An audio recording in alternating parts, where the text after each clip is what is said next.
Hi friends, ಎಲ್ಲರಿಗೂ ನಮಸ್ಕಾರ. Welcome to my YouTube channel. ಇವತ್ತಿನ ರೆಸಿಪಿ ಶುರು ಮಾಡೋಕ್ಕೂ ಮೊದಲು ಇನ್ನೂ ಯಾರೆಲ್ಲ ನನ್ನ ಚಾನಲ್ ಸಬ್ಸ್ಕ್ರೈಬ್ ಮಾಡದೇ ಇಲ್ಲ ಅವರೆಲ್ಲ ಇವಾಗಲೇ ಹೋಗಿ ಸಬ್ಸ್ಕ್ರೈಬ್ ಮಾಡ್ಕೊಳ್ಳಿ. ಹಾಗೆ ಪಕ್ಕದಲ್ಲೇ ಇರೋ ಬೆಲ್ಲೈಕನ್ ಕ್ಲಿಕ್ ಮಾಡಿ. ಈಗ ಮಾಡೋದ್ರಿಂದ ಫಸ್ಟ್ ನೋಟಿಫಿಕೇಷನ್ ನಿಮಗೆ ಬರುತ್ತೆ. ಬನ್ನಿ, ಇದಕ್ಕೆ ಬೇಕಾಗಿರೋ ಇಂಗ್ರೀಡಿಯೆಂಟ್ಸ್ ನೋಡೋಣ. 3 ಮೀಡಿಯಮ್ ಸೈಜ್ ಈರುಳ್ಳಿ ತೊಗೊಂಡಿದ್ದೀನಿ, 1 ಟೊಮೊಟೊ, 10ರಿಂದ 12 ಹಸಿರು ಮೆಣಸಿನ್ಕಾಯಿ, ಸ್ವಲ್ಪ ಸಾಂಬಾರು ಸೊಪ್ಪು, 2 ಗೆಡ್ಡೆ ಬೆಳ್ಳುಳ್ಳಿ, 2 ಇಂಚು ಶುಂಠಿ. ಇದನ್ನೆಲ್ಲ ರುಬ್ಕೋಬೇಕು ಫ್ರೆಂಡ್ಸ್. ಇದನ್ನೆಲ್ಲ ನುಣ್ಣಗೆ ರುಬ್ಕೊಳ್ಳಿ. ಫ್ರೈ ಮಾಡಿಬಿಟ್ಟು ಹಾಕ್ತಾರೆ, ಬಟ್ ನಾನಿಲ್ಲ ಹಾಗೆ ಹಾಕ್ತಾಯಿದ್ದೀನಿ. ಹಾಗೆ ಹಾಕಿದ್ರೆ ಟೇಸ್ಟ್ ಚೆನ್ನಾಗಿರುತ್ತೆ. ನಿಮಗೆ ಬೇಕು ಅಂದರೆ ಸ್ವಲ್ಪ ಎಣ್ಣೆ ಹಾಕಿ ಇದನ್ನೆಲ್ಲ ಸ್ವಲ್ಪ ಫ್ರೈ ಮಾಡಿಬಿಟ್ಟು ಗ್ರೈಂಡ್ ಮಾಡ್ಕೋಬೋದು. ನಾನಿಲ್ಲಿ ಇವಾಗ ಹಾಗೆ ಹಾಕ್ತಾಯಿದ್ದೀನಿ. ಎಲ್ಲನೂ ಒಟ್ಟಿಗೆ ಹಾಕೋಬೇಕು ಫ್ರೆಂಡ್ಸ್. ಒಟ್ಟಿಗೆ ಹಾಕ್ಕೊಂಡು ನುಣ್ಣಗೆ ರುಬ್ಕೋಬೇಕು. ಇಲ್ಲಿ 4 ಲವಂಗ ತೊಗೊಂಡಿದ್ದೀನಿ, ಸ್ವಲ್ಪ ಚಕ್ಕೆ ತೊಗೊಂಡಿದ್ದೀನಿ, ಸ್ವಲ್ಪ ಅರಿಶಿನ ತೊಗೋತಿದ್ದೀನಿ. ಅರಿಶಿನ ಬೇಕು ಅಂದರೆ ಹಾಕ್ಕೊಳ್ಳಿ. ಇಲ್ಲಿ ನಾನು 2 kg ಚಿಕನ್ ತೊಗೊಂಡಿದ್ದೀನಿ. 2 kg ಚಿಕನ್ಗೆ ಇಷ್ಟು ಮಸಾಲೆ ಸಾಕಾಗುತ್ತೆ. ಇಲ್ಲಿ ನಾನು 3 ಸ್ಪೂನ್ ಅಷ್ಟು ತೆಂಗಿನಕಾಯಿ ತುರಿ ತೊಗೊಂಡಿದ್ದೀನಿ. ಈಗ ಚಿಕನ್ಗೆ ಬಿಸಿನೀರು ಹಾಕಿ ಸ್ವಲ್ಪ ಅರಿಶಿನ ಪುಡಿ ಹಾಕಿ ತೊಳಿತಾ ಇದ್ದೀನಿ ನಾನು. ಈಗ ಮಾಡೋದ್ರಿಂದ ಸ್ಮೆಲ್ ಇರಲ್ಲ ಅಂತಷ್ಟೇ. ಇಲ್ಲಿ ನಾನು ತೊಳೆದಿಟ್ಕೊಂಡಿದ್ದೀನಿ. ಬನ್ನಿ ಮಾಡೋದು ನೋಡೋಣ. ಬಾಣಲಿ ಕಾಯಕ್ಕೆ ಇಟ್ಕೋತಾ ಇದ್ದೀನಿ. ಇವಾಗ ಬಾಣಲಿ ಕಾದ್ಮೇಲೆ 4ರಿಂದ 5 ಟೇಬಲ್ ಸ್ಪೂನಷ್ಟು ಎಣ್ಣೆ ಹಾಕೋಬೇಕು. ಎಣ್ಣೆ ಹಾಕ್ಕೊಂಡು ಎಣ್ಣೆ ಕಾದ್ಮೇಲೆ ಚಿಕನ್ ಹಾಕೋತಾ ಇದ್ದೀನಿ ನಾನಿಲ್ಲಿ. ಚಿಕನ್ನೆಲ್ಲ ಹಾಕ್ಕೊಂಡು ಚೆನ್ನಾಗಿ ಬಾಡಿಸ್ಬೇಕು ಫ್ರೆಂಡ್ಸ್. ಇದಕ್ಕೆ ಸ್ವಲ್ಪನೂ ನೀರು ಹಾಕೋಬೇಡಿ. ಎಣ್ಣೆಲೇ ಚಿಕನ್ನು ಚೆನ್ನಾಗಿ ಬಾಡಿಸಿದ್ರೆ ನೀರು ಬಿಟ್ಕೊಳ್ಳುತ್ತೆ. ಅದೇ ನಾವೇನು ನೀರು ಹಾಕೋ ಅವಶ್ಯಕತೆಯೇ ಇರಲ್ಲ.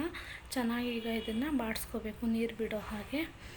ನಾನು ಹೇಳಿದ್ನಲ್ಲ ಫ್ರೆಂಡ್ಸ್, ಬಿಸಿನೀರಿಗೆ ಸ್ವಲ್ಪ ಅರಿಶಿನ ಪುಡಿ ಹಾಕಿ ತೊಳ್ಕೊಳ್ಳೋದ್ರಿಂದ ಒಂಚೂರು ಸ್ಮೆಲ್ ಇರಲ್ಲ, ಚೆನ್ನಾಗಿರುತ್ತೆ ಫ್ರೆಶ್ ಥರ. ಇಲ್ಲಿ ಸ್ವಲ್ಪ ಉಪ್ಪು ಹಾಕೋತಾ ಇದ್ದೀನಿ.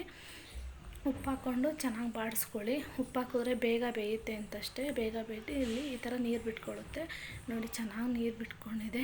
ಈ ಟೈಮಲ್ಲಿ ನಾವು ಮಸಾಲೆ ಹಾಕ್ಕೋಬೇಕು. ರುಬ್ಬಿರೋ ಮಸಾಲೆ ಹಾಕ್ಕೊಂಡು ಬಾಡಿಸ್ಕೋಬೇಕು. ನಾನು ಇಲ್ಲಿ ಮಸಾಲೆ ಹಾಕೋತಾ ಇದ್ದೀನಿ. ಬೇಕು ಅಂದರೆ ಚಿಕನ್ ಮಸಾಲನೂ ಹಾಕೋಬೋದು, ಬಟ್ ಅದು ಸ್ವಲ್ಪ ಜಾಸ್ತಿ ಇದಾಗುತ್ತೆ ಅಂತ ನಾನಿಲ್ಲಿ ಬರೀ ಮಸಾಲೆನೇ ಹಾಕೋತಾ ಇದ್ದೀನಿ. ಚಿಕನ್ ಮಸಾಲೆ ಹಾಕೋದ್ರಿಂದ ಸ್ವಲ್ಪ ಫ್ಲೇವರ್ ಎಲ್ಲ ಬೇರೆ ಥರನೇ ಆಗುತ್ತೆ. ಇದಾದರೆ ಚಾಪ್ಸ್ ಅಂದರೆ ಇದೇ ಥರ ಮಾಡೋದು. ಅದಕ್ಕೆ ನಾನಿಲ್ಲಿ ಚಿಕನ್ ಮಸಾಲೆ ಹಾಕ್ತಾಯಿಲ್ಲ. ನಿಮಗೆ ಬೇಕು ಅಂದರೆ ನೀವು ಸ್ವಲ್ಪ ಹಾಕ್ಕೊಳ್ಳಿ, ಚೆನ್ನಾಗಿರುತ್ತೆ. ಇಲ್ಲಿ ನಾನು ಬಾಡಿಸ್ಕೋತಾ ಇದ್ದೀನಿ. ಚೆನ್ನಾಗಿ ಬೇಯಬೇಕು ಫ್ರೆಂಡ್ಸ್. ಚೆನ್ನಾಗಿ ಗಟ್ಟಿಯಾಗಿ ಬೆಂದರೆ ಚೆನ್ನಾಗಿರುತ್ತೆ. ಇವಾಗ ನಾನಿಲ್ಲಿ ತೆಂಗಿನಕಾಯಿ ತೊಗೊಂಡಿದ್ನಲ್ಲ, ಅದನ್ನ ಪೇಸ್ಟ್ ಮಾಡ್ಕೊಂಡು ಹಾಕೋತಾ ಇದ್ದೀನಿ. ಇದು ಹಾಕೋದ್ರಿಂದ ಗ್ರೇವಿ ಗಟ್ಟಿಯಾಗುತ್ತೆ ಅಂತ ಅಷ್ಟೇ ಹಾಕೋತಾ ಇರೋದು. ನಿಮ್ಗೆ ಬೇಡ ಅಂದರೆ ನೀವು ಸ್ಕಿಪ್ ಮಾಡ್ಕೊಳ್ಳಿ. ನಿಮ್ಗೆ ಹಾಗೆ ಬೇಕು ಅಂದರೆ ಹಾಗೆ ಹಾಕೋಬೋದು.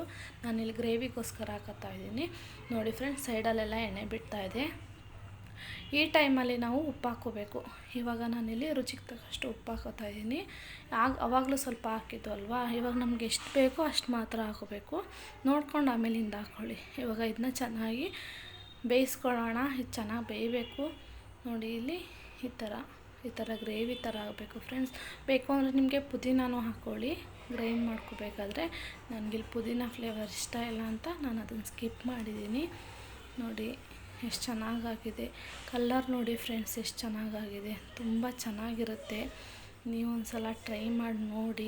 ಅನ್ನಕ್ಕೆ, ಚಪಾತಿಗೆ, ರೊಟ್ಟಿಗೆ, ಪೂರಿಗೆ ಎಲ್ಲದಕ್ಕೂ ಚೆನ್ನಾಗಿರುತ್ತೆ. ಇಲ್ಲಿ ನಾನು ಪರೋಟ ಜೊತೆ ಸರ್ವ್ ಮಾಡಿದ್ದೀನಿ. ನೋಡಿದ್ರಲ್ವ ಫ್ರೆಂಡ್ಸ್. ನಿಮಗೆ ಈ ವಿಡಿಯೋ ಇಷ್ಟ ಆದರೆ ಪ್ಲೀಸ್ ಈ ವಿಡಿಯೋನ ಲೈಕ್ ಮಾಡಿ, ಹಾಗೆ ಶೇರ್ ಮಾಡಿ, ನನ್ನ ಚಾನಲ್ನ ಸಬ್ಸ್ಕ್ರೈಬ್ ಮಾಡ್ಕೊಳ್ಳಿ. ತುಂಬ ಚೆನ್ನಾಗಿರುತ್ತೆ. Thank you.